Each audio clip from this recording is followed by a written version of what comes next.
زندہ ہے خمینی زندہ ہے خمینی زندہ ہے خمینی زندہ ہے خمینی زندہ ہے فکر نظر میں زندہ ہے. بسم اللہ الرحمن الرحیم قل هو اللہ احد اللہ الصمد لم یلد ولم یولد ولم یکن له کفوا احد. بسم اللہ الرحمن الرحیم قل هو اللہ احد اللہ الصمد لم یلد ولم یولد ولم یکن له کفوا احد. اللهم اغفر له وارحمه واحشره مع محمد وآله الطاهرين واسكنه في الجنة النعيم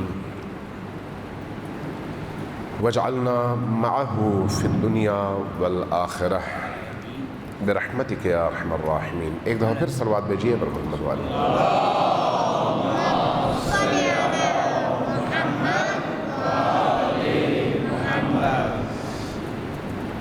چونکہ موضوع امام خمینی کا ہے تو اس لیے کچھ وہ نکات یا وہ پہلو جو دین کے اجتماعی تعلیم اور انسانوں کی نجات سے ہے اس کے حوالے سے میں اشارہ کرتے ہوئے پھر امام خمینی کی ذات تک پہنچوں گا. اگرچہ ہم بہت خوش قسمت لوگ ہیں کہ اللہ تبارک و تعالیٰ نے ہمیں اہل البیت کے محبین اور پیروان ائمہ اہل البیت کے گھرانوں میں پیدا فرمایا ہے. یہ ہماری خوش قسمتی اللہ کی طرف سے عطا بھی ہے اور ہمارا امتحان بھی ہے. چونکہ اللہ جب کوئی نعمت دیتا ہے تو اس نعمت کے بارے میں سوال بھی کرتا ہے. کوئی نعمت ایسی نہیں ہے جس کے بارے میں سوال نہ کیا جائے. مجھ پر اور آپ پر ڈپینڈ کرتا ہے کہ ہمارے پاس اس سوال کا جواب کیا ہو. اللہ تبارک و تعالیٰ نے اولاً ہمیں ایک موحد اور مسلمان گھرانے میں پیدا فرمایا. پھر ولایت و محبت و مودت اہل البیت کو سینوں میں پالنے والی ماؤں کی کوکھ میں ہمیں پیدا فرمایا.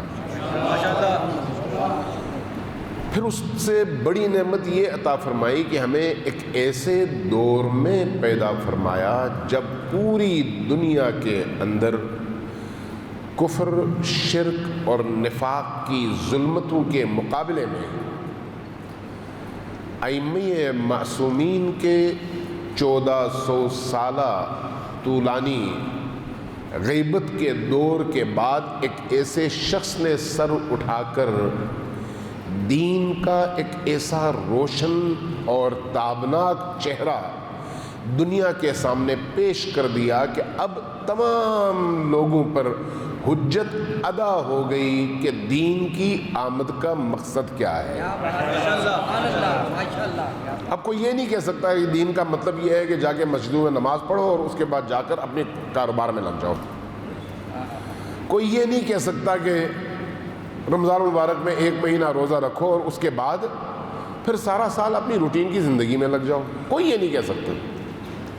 کوئی یہ نہیں کہہ سکتا کہ عمر میں 1 دفعہ حج کرو اور اس کے بعد جو ہے پھر اپنی روٹین کی زندگی گزارو. نہیں، کوئی یہ نہیں کہہ سکتا. اس لیے کہ امام خمینی نے آ کر دین کے اجتماعی چہرے کو، جس کو ائمہ نے لوگوں کے سامنے رکھا تھا، انبیاء نے رکھا تھا، اس سے پہلے خاتم الانبیاء نے رکھا تھا، لیکن 1400 سالوں سے اس چہرے کے اوپر جو غبار پڑا ہوا تھا زمانے کی ستم ظریفیوں کے نتیجے میں، ظلم، تشدد، ستم اور زیادتیوں کے نتیجے میں، اور لوگ روٹین میں باقی معاشروں کو دیکھتے ہوئے یہی سمجھتے تھے کہ دین کا کام اور متدینین کا کام 5 وقت کی نمازیں پڑھنا اور مہینے کا روزہ رکھنا ہے اور بس، اور اس کے بعد مرنا ہے اور بات ختم ہو گئی. لیکن ایک ایسے دور میں امام خمینی نے آ کر انہی آیات کو، جو آیتیں 1400 سال سے مسلمانوں کے ہاتھوں میں تھی، اسی کتاب الہی کو جو 1400 سالوں سے انسانوں کے ہاتھوں میں تھی، اسی قرآن کریم کو جس کی ان 1400 سالوں میں ہزاروں تفسیریں لکھی جا چکی ہیں، وہ معنی، وہ پیغام، وہ نکات، وہ روح اور وہ ہدف اسی قرآن کے چہرے کو کھول کر لوگوں کے سامنے رکھا کہ اصل میں قرآن چاہتا کیا ہے۔ اب بعض کج فہم لوگ یا پھر عقل سے عاری لوگ مقابلے میں مختلف فقہا کو لا کر مقابلہ کروانے کی کوشش کرتے ہیں۔ امام خمینی کو اگر آج کے دور میں وہ مقام حاصل ہوا تو اس لیے نہیں ہوا کہ وہ ایک مجتہد تھے۔ مجتہدین ہزاروں آئے اور گئے، صرف اس لیے نہیں تھا کہ وہ ایک مفسر تھے، مفسرین بھی ہزاروں آئے اور گئے، صرف اس لیے نہیں تھا کہ وہ علم اصول کے ایک مانے ہوئے استاد تھے، ہزاروں اساتذہ نجف کی ابتدا سے، حوزہ علمیہ نجف کی ابتدا سے آج تک آئے اور گئے، اس لیے نہیں تھا کہ وہ ایک عارف تھے، اس لیے کہ عرفاء بھی ہزاروں آئے گئے اور آج بھی معاشرے کے اندر موجود ہیں۔ امام خمینی کی جو خوبی اور جو جامعیت ہے وہ یہ ہے کہ ان تمام مروجہ علوم میں اپنے معراج پر ہونے کے ساتھ ساتھ اسلام کی تمام تعلیمات اور قرآن کریم کی تمام آیات کو عصری تقاضوں کے مطابق کھول کر اس کی مصداق کے طور پر دین کو زندہ کرنے کا جو بیڑا، جو ہدف اور جو مقصد امام خمینی نے دکھایا وہ آج تک کوئی اور نہیں دکھا سکا۔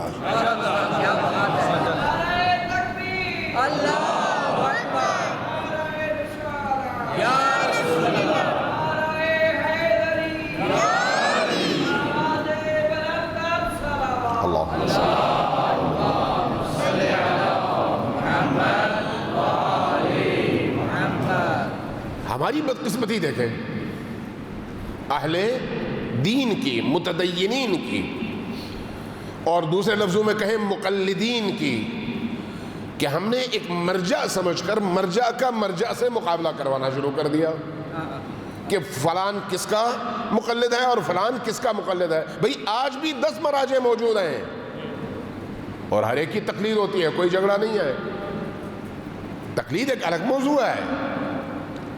حلال و حرام، مستحب و مکروہ اور مباح کے ابواب میں، یعنی 5 ہی احکام ہے نا، احکام خمسہ جس کو کہتے ہیں، تو اس میں اجتہاد کرنے والوں کی کوئی کمی نہ آج ہے نہ تب تھی، اس میں اختلاف کیسا؟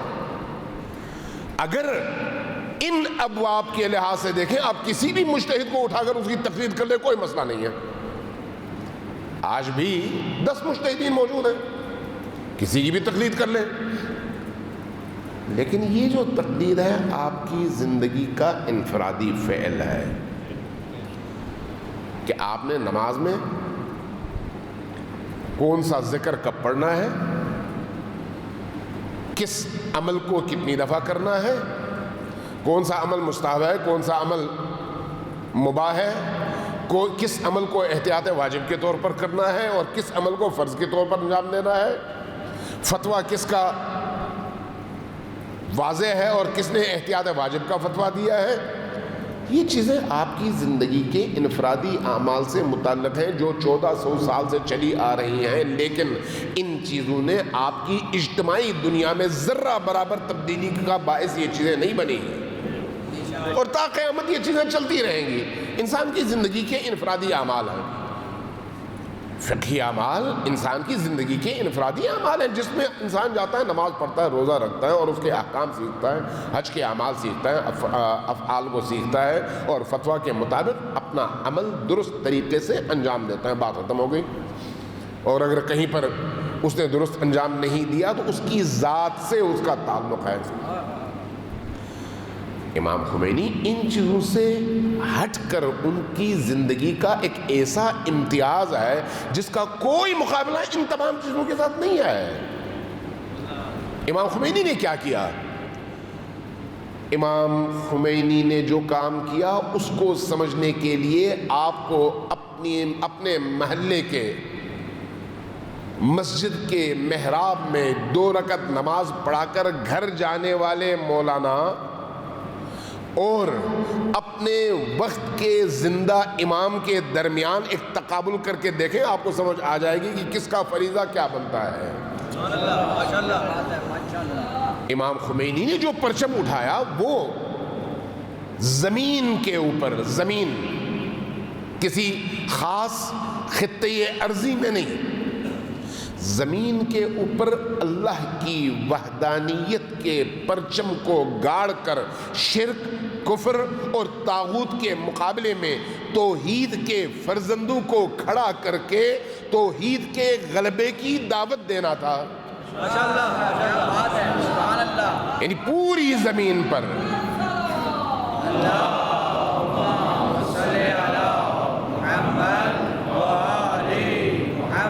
پوری زمین پر توحید کے غلبے کی دعوت، جو قرآن کا منشا ہے، جو قرآن کا ہدف ہے، جو ائمہ اہل البیت کا ہدف ہے۔ دوسرے لفظوں میں جس محرومیت کا نتیجہ سقیفہ ہے،